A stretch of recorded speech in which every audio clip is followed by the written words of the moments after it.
In today's case study, I go through a property where I managed to save this client $200,000 off the purchase price. Yeah, that's right, $200,000. And the way that we found it is by finding it off market. It was a deceased estate. But before I jump into that, hey, I'm Nathan from Envision Property. I'm a local Brisbane buyer's agent where I help time poor families and investors get into the Brisbane market. In these videos, I want to try share, the different strategies I've done for buying properties. Hopefully, through that process, you get to get a better understanding on, how real estate works and how you can really save tens of thousands, or even in this case, hundreds of thousands on your next property purchase. So just a bit of a background. So these clients are local to the suburb. They lived in the suburb. It's called Mount Gravatt. It's around 12 kilometres from the Brisbane CBD. And they just kept missing out. They were both time poor family. Between the both of them, they're running a company. They just didn't have the time to sit on real estate and domain. And as each month was going, it was in the middle of the boom. So the market was going up, sometimes 5% a month or even more. So they're slowly going to get outpriced in the market. They lived in that same suburb as well, but by the time they really wanted to knock down the house and build the dream home, so it just wasn't viable. And the crazy part about all of this is that we brought this property for $660,000 just around the corner. They then put their property online and sold it for over $900K.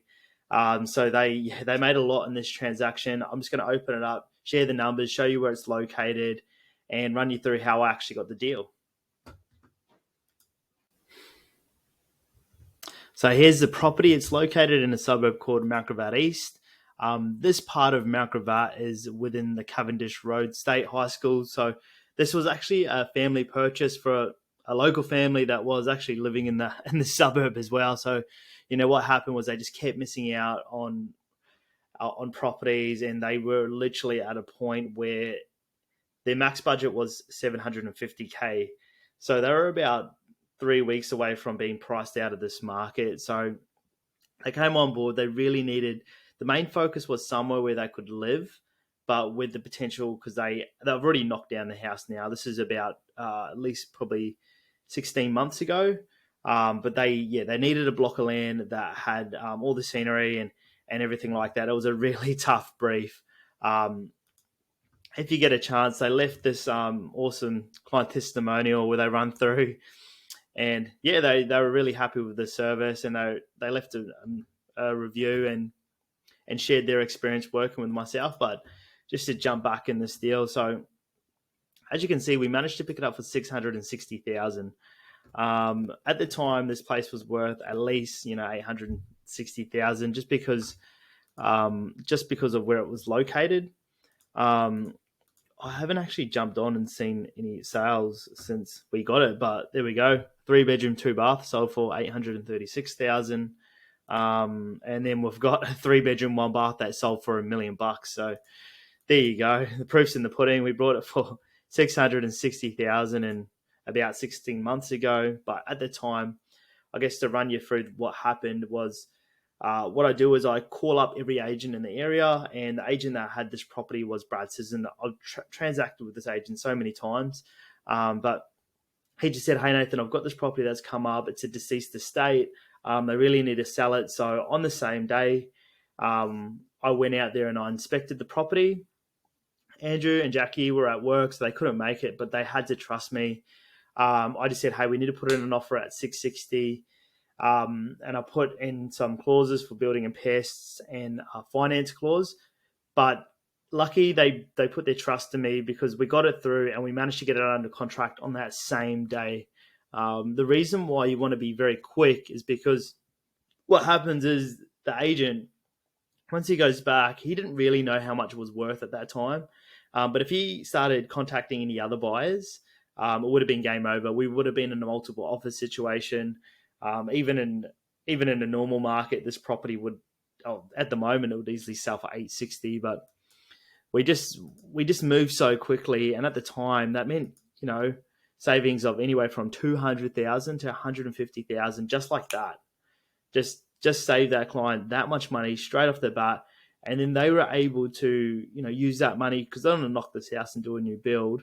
But yeah, they're able to save that much money. So I guess through what I want to share with on this one is, the power of actually calling real estate agents up. So you go to Real Estate and Domain and you can exhaust that straight away. What I do, and that's probably only why I only work with a small number of clients, because it's just gets too time consuming, is that I literally pick up the phone.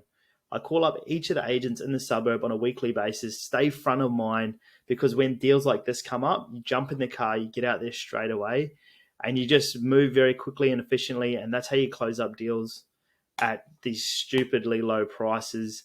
The cease to stays, divorces, sometimes developers need to sell stock quickly, and if you go in there and you negotiate hard, you can get some really good deals. Just like a bit about Mount Gravatt East, it's about I'd say 12 kilometres from the Brisbane CBD. Yeah, scroll up here. There's plenty of avenues to get into the CBD from the Mount Gravatt area. There's multiple roads, so you don't really face with too much congestion if you want to go into the CBD. There's also a ton of different busways. There's not too much train lines that are in the Mount Gravatt area, but there's a lot of bus lanes that get you into the CBD. Also, easy access to a couple of the major highways. You've got the M1 down there. And then you can get straight into the Gold Coast or the Sunny Coast. So it's a really good area. I still think it's very undervalued for where it's located, but it's taken a bit of hit lately with the current market. But yeah, it's just if you're looking to get into the area, definitely go through the effort of contacting agents and getting really crystal clear on where you're buying as well, because within Mount Gravatt East, there are a lot of areas that do have public housing. So if you land on one of those streets, you just want to be a bit conscious of it. Like if we go down to Margate Street, we can just there's no public housing along there. Normally, you can go through and you can check. There's another platform you can use, but if there is, you just want to make sure you price it accordingly. It's not like a matter of not buying it, but just make sure you do your numbers and you work out, hey, this is how much I'm going to pay for it. And you just don't spend, you probably spend a bit less in those areas, but it's definitely got a lot of growth potential for now and down the track. And this family's really happy with the result. So there you go. That's how that client managed to save 200 grand on their property purchase. Number one, reaching out to agents, finding off-market deals. Well, that's how I found it. This is how I managed to find them this deal. So number one here was reaching out to agents, finding an off-market deal. And then on top of that, going out there straight away, same time, they're at work, so it's a bit hard if you're working, but just getting out there straight away and then negotiating super hard to get a contract and get it in front of the sellers. I forgot to mention earlier, I used a takeaway method where I said, hey, we needed to know by the end of today. I use that a lot with a lot of my negotiations, and it does work. As soon as somebody feels like they're losing something, they're more inclined to take the offer. And I pushed really hard, and that's how we got the deal done. But if you are looking to buy in the Brisbane market, whether it's buying your family home like this family, finding something to knock down, or you're looking to get an investment property, just reach out through the website envisionproperty.com.au and booking a free strategy call. From there, I'll try to give you as much information around the Brisbane market and the Brisbane region, areas where you could potentially buy in. Alternatively, if you don't want to go ahead and do it all yourself, you can jump on board and be one of the small clients that I work with.